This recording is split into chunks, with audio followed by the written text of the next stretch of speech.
ರಾಜ್ಯದ 8 ಕಡೆಯಲ್ಲಿ ಏಕಕಾಲಕ್ಕೆ ಲೋಕಾಯುಕ್ತ ಅಧಿಕಾರಿಗಳ ದೊಡ್ಡ ಮಟ್ಟದ ದಾಳಿ. ಅಲ್ಲಿಗೆ 8 ಭ್ರಷ್ಟ ಅಧಿಕಾರಿಗಳಿಗೆ ಬೆಳ್ಳಂಬೆಳಗ್ಗೆ ಲೋಕಾಯುಕ್ತ ಅಧಿಕಾರಿಗಳು ಬಿಗ್ ಶಾಕ್ ಕೊಟ್ಟಿದ್ದಾರೆ. ರಾಜ್ಯದ 8 ಕಡೆ 8 ಅಧಿಕಾರಿಗಳ ನಿವಾಸದ ಮೇಲೆ ದಾಳಿಯಾಗಿದೆ. ಬಿಬಿಎಂಪಿ ಎಇ ಪ್ರಕಾಶ್ ಮನೆ ಮೇಲೂ ಕೂಡ ಲೋಕಾಯುಕ್ತ ದಾಳಿಯಾಗಿದೆ. ಕಚೇರಿ ಮತ್ತು ಮನೆ ಸೇರಿ ನಗರದ 5 ಕಡೆ ದಾಳಿ ಮಾಡಿದ್ದಾರೆ. ಗೋವಿಂದರಾಜನಗರ ವಿಭಾಗದ ಎಇ ಪ್ರಕಾಶ್ ಅವರ ನಿವಾಸದಲ್ಲಿ ಲೋಕಾಯುಕ್ತ ಅಧಿಕಾರಿಗಳ ಪರಿಶೀಲನೆ ಆಗ್ತಾ ಇದೆ. ನಾಗರಬಾವಿ, ಗೋವಿಂದರಾಜನಗರ, ಯಲಹಂಕದಲ್ಲೂ ಕೂಡ ಲೋಕಾಯುಕ್ತ ದಾಳಿಯಾಗಿದ್ದು, ಆನೇಕಲ್, ಶಿವಮೊಗ್ಗ, ಚಿಕ್ಕಮಗಳೂರು, ಗದಗ ಇಲ್ಲೂ ಕೂಡ ದಾಳಿಯಾಗಿದೆ. ಧಾರವಾಡ, ಕಲಬುರಗಿ ಅಧಿಕಾರಿಗಳ ನಿವಾಸದಲ್ಲೂ ಕೂಡ ಲೋಕಾಯುಕ್ತ ಅಧಿಕಾರಿಗಳು ಭ್ರಷ್ಟ ಅಧಿಕಾರಿಗಳ ಜನ್ಮ ಜಾಲಾಡ್ತಿದ್ದಾರೆ. ಅವರ ನಿವಾಸದಲ್ಲಿ ಎಲ್ಲೆಲ್ಲಿ ಯಾವ ರೀತಿ ಆಸ್ತಿ ಮಾಡಿದ್ದಾರೆ, ಚಿನ್ನಾಭರಣ, ಬೆಳ್ಳಿ ಏನಾದ್ರೂ ಪತ್ತೆ ಆಗುತ್ತಾ ಅನ್ನೋ ನಿಟ್ಟಿನಲ್ಲೇ ಅಧಿಕಾರಿಗಳ ಪರಿಶೀಲನೆ ಆಗ್ತಾ ಇದೆ ನಿವಾಸದಲ್ಲಿ ಅನ್ನೋದು ಸದ್ಯ ಇರುವಂತಹ ಮಾಹಿತಿ. ಈ ಭ್ರಷ್ಟ ಅಧಿಕಾರಿಗಳ ಚಳಿ ಬಿಡಿಸೋ ಕೆಲಸವನ್ನ ಲೋಕಾಯುಕ್ತ ಅಧಿಕಾರಿಗಳು ಮಾಡ್ತಿದ್ದಾರೆ. ಪ್ರಮುಖವಾಗಿ ಲೋಕಾಯುಕ್ತ ಅಧಿಕಾರಿಗಳ ಕೆಲಸನೇ ಅದು. ಜನಸಾಮಾನ್ಯರಿಗೆ ಎಲ್ಲಾದ್ರೂ ಸಮಸ್ಯೆಗಳಾಗ್ತಾ ಇದೆ, ಯಾವುದೇ ಇಲಾಖೆಗೆ ಹೋದ್ರೂ, ಯಾರೇ ದುಡ್ಡು ಕೇಳಿದ್ರು ಕೂಡ, ಲಂಚ ಕೇಳಿದ್ರು ಕೂಡ ಅದು ನಿಮ್ಮ ಗಮನಕ್ಕೆ ಬಂದ್ರೆ ದಯವಿಟ್ಟು ಲೋಕಾಯುಕ್ತ ಗಮನಕ್ಕೆ ತನ್ನಿ. ಲೋಕಾಯುಕ್ತ ನಿಮ್ಮ ನೆರವಿಗೆ ಇರುತ್ತೆ ಅಂತ ಈ ಹಿಂದಿನಿಂದಲೂ ಕೂಡ ಲೋಕಾಯುಕ್ತ ಅಧಿಕಾರಿಗಳು ಹೇಳ್ತಾ ಬರ್ತಾ ಇದ್ದಾರೆ. ಹಾಗಾಗಿ ಬಹುತೇಕ ಸಾರ್ವಜನಿಕ ದೂರುಗಳು, ಮತ್ತೊಂದು ಕಡೆ ಆದಾಯ ಮೀರಿ ಆಸ್ತಿಗಳಿಗೆ ಇವರು ಭ್ರಷ್ಟ ಅಧಿಕಾರಿಗಳು ಅನ್ನೋದಕ್ಕೆ ಒಂದಷ್ಟು ಪೂರಕ ದಾಖಲೆಗಳು, ಜೊತೆಗೆ ಅವರ ಚಲನವಲನ ಮಾಹಿತಿಯನ್ನ ಕಲೆ ಹಾಕಿಯೇ ಲೋಕಾಯುಕ್ತ ಅಧಿಕಾರಿಗಳು ದಾಳಿ ಮಾಡೋದು. ಈಗ ದೃಶ್ಯ ನೋಡ್ತಾ ಇದ್ದೀರಿ, ಶಿವಮೊಗ್ಗ, ಕಲಬುರಗಿ, ಧಾರವಾಡ, ಚಿಕ್ಕಮಗಳೂರು ಎಲ್ಲ ಕಡೆ ಕೂಡ ಭ್ರಷ್ಟ ಅಧಿಕಾರಿಗಳ ನಿವಾಸಗಳಲ್ಲಿ ಈಗಲೂ ಕೂಡ ಲೋಕಾಯುಕ್ತ ಅಧಿಕಾರಿಗಳ ಪರಿಶೀಲನೆ ಆಗ್ತಾ ಇರುವಂತಹ ದೃಶ್ಯಗಳು ನೀವೀಗ ಗಮನಿಸ್ತಾ ಇರೋದು. ಅಲ್ಲಿಗೆ ಬೆಳ್ಳಂಬೆಳಗ್ಗೆ ರಾಜ್ಯದ ಭ್ರಷ್ಟ ಅಧಿಕಾರಿಗಳಿಗೆ ಬಿಗ್ ಶಾಕ್ ಕೊಟ್ಟಿದ್ದಾರೆ. ಹಾಯಾಗಿ ನಿದ್ದೆ ಮಾಡ್ತಾ ಇದ್ದಂತಹ ಅಧಿಕಾರಿಗಳ ನಿವಾಸಕ್ಕೆ ದಿಢೀರಂತ ಲೋಕಾಯುಕ್ತ ಅಧಿಕಾರಿಗಳ ಎಂಟ್ರಿ. ಬೆಳಗ್ಗೆದ್ದು ಕಣ್ಣು ಬಿಟ್ರೆ ಯಾರು ಕಾಣಿಸ್ತಾರೆ ಅಂದ್ರೆ ಲೋಕಾಯುಕ್ತ ಅಧಿಕಾರಿಗಳು. ಸೊ ಭ್ರಷ್ಟ ಅಧಿಕಾರಿಗಳು ಮೋಸ್ಟ್ಲಿ ಮನೆಯಲ್ಲೇ ಇದ್ರು ಅಂತ ಅನ್ಸುತ್ತೆ. ಇದ್ರೂ ಕೂಡ ಅವರ ಸಮ್ಮುಖದಲ್ಲೇ ಎಲ್ಲಾ ದಾಖಲಾತಿಗಳ ಪರಿಶೀಲನೆ ಆಗುತ್ತೆ. ಸಪೋಸ್ ಅಧಿಕಾರಿಗಳು ಮನೆಯಲ್ಲ ಇದ್ದಂತಹ ಸಂದರ್ಭದಲ್ಲೇ ಅವರ ಸಮ್ಮುಖದಲ್ಲೇ ಕೆಲ ಡೌಟ್ಗಳಿಗೆ ಪ್ರಶ್ನೆಗಳನ್ನ ಕೂಡ ಮಾಡ್ತಾರೆ. ಒಂದಷ್ಟು ಪ್ರಾಥಮಿಕ ಮಾಹಿತಿಯನ್ನ ಕೂಡ ಅಲ್ಲೇ ಲೋಕಾಯುಕ್ತ ಅಧಿಕಾರಿಗಳು ಕಲೆ ಹಾಕ್ತಾರೆ.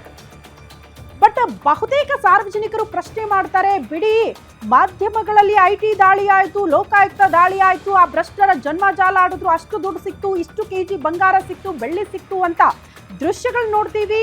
ಯಾರ್ದೋ ದುಡ್ಡು, ಅವ್ರು ಆರಾಮಾಗಿರ್ತಾರೆ, ಐಷಾರಾಮಿ ಜೀವನ ಮಾಡ್ತಾರೆ, ಎಲ್ಲ ಲಂಚ ಬಾಕ್ರೆ. ಆದ್ರೆ ಕೊನೆಗೆ ದಾಳಿ ಆದ ಬಳಿಕ ಅಷ್ಟು ಹಣ, ಚಿನ್ನಾಭರಣ ಏನಾಗುತ್ತೆ, ಕೊನೆಗೆ ಅವ್ರದೇ ಪಾಲಾಗುತ್ತೆ. ಬಿಡಿ, ಯಾಕೆ ಇದನ್ನ ನಾವು ದೊಡ್ಡ ಸುದ್ದಿ ಮಾಡಬೇಕು, ಮತ್ತೆ ಒನ್ಸ್ ಅಗೇನ್ ಆರಾಮಾಗಿರ್ತಾರೆ ಅದೇ ಭ್ರಷ್ಟ ಅಧಿಕಾರಿಗಳು ಅಂತ ಸಾರ್ವಜನಿಕರು ಪ್ರಶ್ನೆ ಮಾಡ್ತಾರೆ. ಹಾಗಲ್ಲ, ಈಗ ಇವರ ನಿವಾಸದಲ್ಲಿ ಸಿಕ್ಕಿರುವಂತಹ ದುಡ್ಡು, ಚಿನ್ನ, ಬೆಳ್ಳಿ ಅಥವಾ ಆಸ್ತಿಯ ಸಂಬಂಧಪಟ್ಟಂತಹ ದಾಖಲಾತಿಗಳು ಇದೆಲ್ಲದಕ್ಕೂ ಸಂಬಂಧಪಟ್ಟಂತೆ ದಾಳಿ ಆದಂತಹ ಸಂದರ್ಭದಲ್ಲಿ ಅದನ್ನ ವಶಕ್ಕೆ ಪಡೆದುಕೊಳ್ತಾರೆ ಅಧಿಕಾರಿಗಳು. ಬಟ್ ಇದಕ್ಕೆ ಮೂಲ ಆದಾಯ ಏನು, ಯಾವ ಸೋರ್ಸ್ ಇಂದ ಇದನ್ನ ನೀವು ಆಸ್ತಿ ಮಾಡ್ಕೊಂಡಿದ್ದೀರಿ, ಚಿನ್ನಾಭರಣ, ಬೆಳ್ಳಿ ಮಾಡ್ಕೊಂಡಿದ್ದೀರಿ, ಜಸ್ಟ್ ನಿಮಗೆ ಬರುವಂತ ಆದಾಯದಲ್ಲ ಅಲ್ಲ.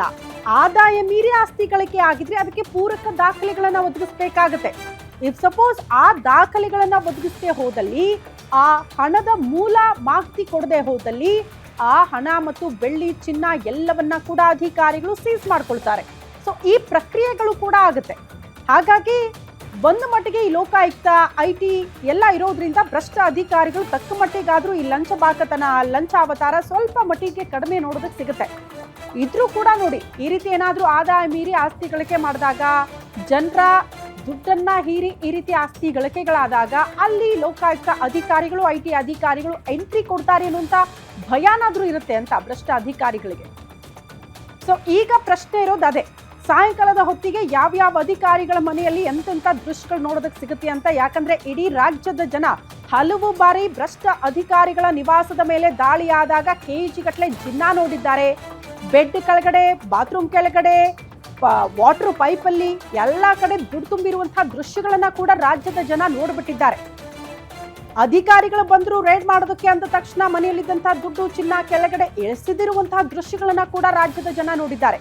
ಬರೀ ನಮ್ಮ ರಾಜ್ಯದಲ್ಲಿ ಮಾತ್ರನ ಇಂಥ ದೃಶ್ಯಗಳು ನೋಡೋದಕ್ಕೆ ಸಿಗೋದು ಅಲ್ಲ, ದೇಶದ ಬಹುತೇಕ ರಾಜ್ಯಗಳಲ್ಲೂ ಕೂಡ ಈ ರೀತಿ ದೃಶ್ಯಗಳು, ಭ್ರಷ್ಟ ಅಧಿಕಾರಿಗಳು ಅವರ ನಿವಾಸದಲ್ಲಿ ತುಂಬ ಹೋಗಿರುತ್ತೆ ಹಣ. ಅವರ ಸಂಪತ್ತು ನೋಡಿ ಬಹುತೇಕ ಕಡೆ ಅಧಿಕಾರಿಗಳ ದಂಗಾಗಿ ಹೋಗಿರ್ತಾರೆ. ಕಾರಣ ಲೆಕ್ಕ ಹಾಕಕ್ಕಾಗಲ್ಲ, ಬಹುದಿನಗಳೇ ಬೇಕಾಗುತ್ತೆ ಆ ಲೆಕ್ಕ ಹಾಕಬೇಕು ಅಂದ್ರೆ ಅವರ ಆಸ್ತಿಯನ್ನ. ಅಷ್ಟರ ಮಟ್ಟಿಗೆ ಆಸ್ತಿ ಮಾಡ್ಕೊಂಡಂತ ಭ್ರಷ್ಟ ಅಧಿಕಾರಿಗಳು ಕೂಡ ಇರ್ತಾರೆ.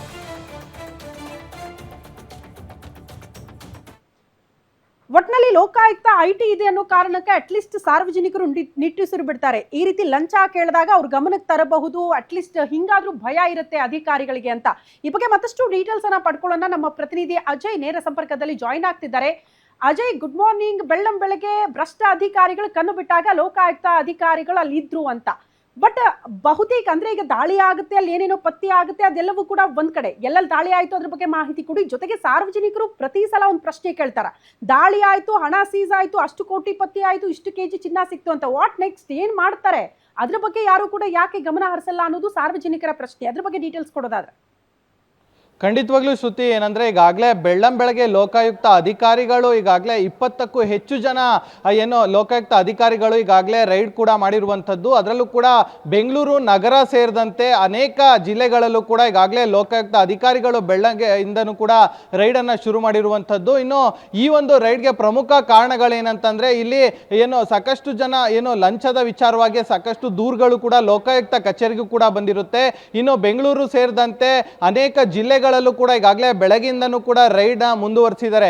ಇನ್ನು ಬೆಂಗಳೂರಿನಲ್ಲೂ ಕೂಡ AEE ಆಗಿರುವಂತಹ ಪ್ರಕಾಶ್ ಏನಿದ್ದಾರೆ ಗೋವಿಂದರಾಜ್ ನಗರ BBMPಯಲ್ಲಿ ಕೂಡ ಅವರು AE ಆಗಿದ್ದಾರೆ ಅನ್ನೋ ಒಂದು ಮಾಹಿತಿ ಕೂಡ ಸಿಗ್ತಾ ಇರುವಂತದ್ದು. ಅವ್ರ ಮನೆಯಲ್ಲೂ ಕೂಡ ಈಗಾಗಲೇ ಏನು ಸಾಕಷ್ಟು ಅಧಿಕಾರಿಗಳು ಕೂಡ ಈಗಾಗಲೇ ರೈಡ್ ಅನ್ನ ಕಂಟಿನ್ಯೂ ಮಾಡಿದ್ದಾರೆ. ಇನ್ನು ಪ್ರಮುಖವಾಗಿ ಸಾಕಷ್ಟು ವಿಚಾರಗಳೇನಂತಂದ್ರೆ ಅವರು ಮಾಡ್ತಾ ಇದ್ದಂತಹ ಕೆಲಸ ಕಾರ್ಯಗಳಲ್ಲಿ ಕೇಳಿದಂತಹ ಲಂಚದ ಹಣದ ರೂಪದಲ್ಲಿ ಏನು ವಿಚಾರಗಳನ್ನ ಅಲ್ಲಿ ಪ್ರಸ್ತಾಪವನ್ನ ಮಾಡಿ ಕೆಲವೊಬ್ರು ದೂರನ್ನು ಕೂಡ ಸಲ್ಲಿಸಿರ್ತಾರೆ. ಆ ಒಂದು ವಿಚಾರಗಳನ್ನ ಇಟ್ಕೊಂಡು ಜೊತೆಗೆ ಅನೇಕ ಬಾರಿ ಇವ್ರ ಮೇಲೆ ಒಂದು ರೀತಿಯಾದಂತಹ ಏನು ವಿಚಾರಗಳು ಕೂಡ ಬಂದಿರುತ್ತೆ. ಅಂದ್ರೆ ಸಾಕಷ್ಟು ದಿನಗಳಿಂದ ಅವರು ಪೆಂಡೆನ್ಸಿ ಆಫ್ ವರ್ಕ್ ಅನ್ನ ಇಟ್ಕೊಂಡಿರ್ತಾರೆ. ಆ ಒಂದು ವಿಚಾರವಾಗಿ ಸಾಕಷ್ಟು ಜನರನ್ನ ಲೋಕಾಯುಕ್ತ ಕಚೇರಿಗೂ ಕೂಡ ಅಳಿಸ್ತಾ ಇರುವಂತದ್ದು, ಜೊತೆಗೆ ಬೇರೆ ಬೇರೆ ಕಚೇರಿಗಳಿಗೂ ಕೂಡ ಅಳಿಸ್ತಾ ಇರುವಂತ ಕೆಲಸವನ್ನು ಕೂಡ ಅವರು ಮಾಡ್ತಾ ಇರ್ತಾರೆ. ಆ ಒಂದು ವಿಚಾರವಾಗಿ ಈಗಾಗಲೇ ರೈಡ್ ಕೂಡ ಮಾಡಿದ್ದಾರೆ. ಇನ್ನು ಅನೇಕ ಅಧಿಕಾರಿಗಳ ಮನೆಯಲ್ಲೂ ಕೂಡ ಸಾಕಷ್ಟು ಚಿನ್ನ ಆಗಿರ್ಬೋದು, ಬೆಳ್ಳಿ ಆಗಿರ್ಬೋದು, ಮೊಬೈಲ್ಸ್ ಆಗಿರ್ಬೋದು, ಮತ್ತೆ ಲ್ಯಾಪ್ಟಾಪ್ ಆಗಿರ್ಬೋದು, ಮತ್ತೆ ಕೆಲವೊಂದು ದಾಖಲೆಗಳಾಗಿರ್ಬೋದು, ಹೀಗೆ ಸಾಕಷ್ಟು ವಿಚಾರಗಳು ಕೂಡ ಈಗಾಗಲೇ ಹೊರ ಬರ್ತಾ ಇದೆ. ಇನ್ನು ಸಂಜೆವರೆಗೂ ಕೂಡ ಈ ಒಂದು ರೈಡ್ ಮುಂದುವರಿಯುವಂತಹ ಎಲ್ಲ ಸಾಧ್ಯತೆಗಳು ಕೂಡ ಹೆಚ್ಚಿದೆ ಅಂತಾನೆ ಹೇಳ್ಬೋದು. ಮತ್ತೆ ನೀವು ಕೇಳಿದ್ರೆ ಇನ್ನು ಈ ಒಂದು ರೈಡ್ ಆಗತ್ತೆ, ಆ ನಂತರ ನೆಕ್ಸ್ಟ್ ಏನು ಅಂತ ಹೇಳಿ ಈ ಎಲ್ಲ ವಿಚಾರಗಳನ್ನು ಕೂಡ ಏನೋ ಸಿಕ್ಕಿರುತ್ತೆ ಅದೆಲ್ಲವನ್ನು ಕೂಡ ಲೋಕಾಯುಕ್ತ ಅಧಿಕಾರಿಗಳು ಸೀಸ್ ಮಾಡ್ತಾರೆ. ಸೀಸ್ ಮಾಡಿದ ನಂತರದಲ್ಲಿ ಕೂಡ ಅವರಿಗೆ ನೋಟಿಸನ್ನು ಕೊಡ್ತಾರೆ. ನೋಟಿಸನ್ನು ಕೊಟ್ಟು ಅವರ ಆದಾಯದ ಮೂಲ ಏನಿದೆ ಅದನ್ನು ಕೂಡ ಪರಿಶೀಲನೆಯನ್ನ ಮಾಡ್ತಾರೆ.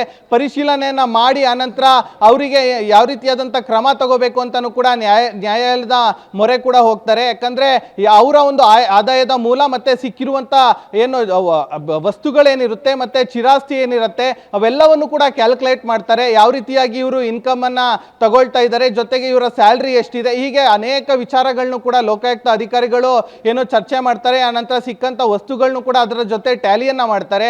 ಆ ನಂತರ ಅದನ್ನೆಲ್ಲವನ್ನು ಕೂಡ ಏನು ಕೋರ್ಟ್ಗೂ ಕೂಡ ಸಬ್ಮಿಟ್ ಮಾಡ್ತಾರೆ. ಆಗ ಒಂದು ವೇಳೆ ಎಲ್ಲೋ ಇನ್ ಕಡೆ ಇವರು ನಿಜಕ್ಕೂ ಕೂಡ ಅಪರಾಧ ಎಸಗಿದ್ದಾರೆ ಅಂತ ಅನ್ಸಿದ್ದೆ ಆದಲ್ಲಿ ಅವರಿಗೆ ಮುಂದಿನ ದಿನಗಳಲ್ಲಿ ಕಾನೂನಾತ್ಮಕವಾಗಿ ಕೂಡ ಸಾಕಷ್ಟು ಸಂಕಷ್ಟ ಕೂಡ ಎದುರಾಗುವಂತ ಸಾಧ್ಯತೆಗಳಿರುತ್ತೆ. ಒಟ್ನಲ್ಲಿ ಹೇಳೋದಾದ್ರೆ ಈಗ ರೈಡ್ ಕೂಡ ಎಲ್ಲಾ ಕಡೆನೂ ಕೂಡ ಮುಂದುವರೆದಿದೆ. ಸಂಜೆವರೆಗೂ ಕೂಡ ಈ ಒಂದು ರೈಡ್ ಕೂಡ ಮುಂದುವರಿಯುವಂತ ಎಲ್ಲಾ ಸಾಧ್ಯತೆಗಳು ಕೂಡ ಹೆಚ್ಚಿದೆ ಅಂತಾನೆ ಹೇಳ್ಬೋದು ಶ್ರುತಿ. ಓಕೆ ಅಜಯ್, ಧನ್ಯವಾದಗಳು ತಮ್ಮೆಲ್ಲ ಮಾಹಿತಿಗೆ. ಎಕ್ಸಾಕ್ಟ್ಲಿ ಇದು ಪ್ರಶ್ನೆ. IT ಮತ್ತು ಲೋಕಾಯುಕ್ತ ದಾಳಿ ಆದಾಗ ಸಾರ್ವಜನಿಕರು ಬಹುತೇಕ ಕಡೆ ಕಮೆಂಟ್ಸ್ ಅಲ್ಲಿ ನೋಡ್ತೀವಿ, ಸೋಷಿಯಲ್ ಮೀಡಿಯಾಗಳಲ್ಲೂ ಕೂಡ ಪೋಸ್ಟ್ ಮಾಡ್ತಾರೆ. ಓಕೆ ರೇಡ್ ಆಯ್ತು ಅಂತ ಈ ರೀತಿಯೆಲ್ಲ ಅರ್ಚಾಡ್ತೀರಿ, ಕೂಗಾಡ್ತೀರಿ, ಸುದ್ದಿ ಮಾಡ್ತೀರಿ, ಬಟ್ ಆಮೇಲೆ ಏನಾಯ್ತು ಅನ್ನೋದ್ರ ಬಗ್ಗೆ ಯಾರು ಕೂಡ ಗಮನನೇ ಕೊಡಲ್ಲ. ನೆಕ್ಸ್ಟ್ ಅದೇ ಭ್ರಷ್ಟ ಅಧಿಕಾರಿಗಳು ಆರಾಮಾಗಿರ್ತಾರೆ, ಅದೇ ಪೋಸ್ಟಲ್ ಮುಂದುವರಿತಾರೆ, ಅದೇ ಲಂಚ ಅವತಾರ ಮುಂದುವರಿಯುತ್ತೆ, ಮತ್ತಷ್ಟು ಆಸ್ತಿ ಮಾಡೋದಕ್ಕೆ ಸಹಾಯ ಆಗಿರುತ್ತೆ. ಆ ರೀತಿ ಪರಿಸ್ಥಿತಿಗಳು ಕೂಡ ಬಂದ್ಬಿಡುತ್ತೆ ಅಂತ. ಇನ್ನೊಂದು ವೆರಿ ಇಂಟ್ರೆಸ್ಟಿಂಗ್ ವಿಚಾರ ಏನ್ ಗೊತ್ತಾ, ಈ ರೀತಿ ಭ್ರಷ್ಟ ಅಧಿಕಾರಿಗಳ ನಿವಾಸದ ಮೇಲೆ ದಾಳಿ ಆಗುತ್ತಲ್ಲ, ಇದು ಇನ್ಸೈಡ್ ಮಾಹಿತಿ. ರಾಜಕಾರಣಿಗಳು ಇಂಥ ಅಧಿಕಾರಿಗಳನ್ನ ನೋಡ್ತಿರ್ತಾರಂತೆ. ಹೌದಾ, ನಮ್ಮ ಕ್ಷೇತ್ರಕ್ಕೆ ಇವ್ರನ್ನ ಹಾಕಿಸ್ಕೊಳ್ಬಹುದಾ, ಅಷ್ಟು ದುಡ್ಡು ವಸೂಲಿ ಮಾಡ್ತಾರ, ಇಷ್ಟು ದುಡ್ಡು ತರ್ತಾರ, ನಮಗೆ ಎಷ್ಟು ಇನ್ಕಮ್ ಕೊಡ್ತಾರೆ, ಇಂಥ ವಿಷಯಗಳನ್ನ ಕೂಡ ರಾಜಕಾರಣಿಗಳು ನೋಡ್ತಾ ಇರ್ತಾರೆ ಅನ್ನುವಂಥ ವಿಚಾರಗಳು ಕೂಡ ಮುನ್ನೆಲೆಗೆ ಬರುತ್ತೆ. ಅದು ಸಾರ್ವಜನಿಕ ವಲಯದಲ್ಲೂ ಕೂಡ ಚರ್ಚೆ ಆಗುತ್ತೆ.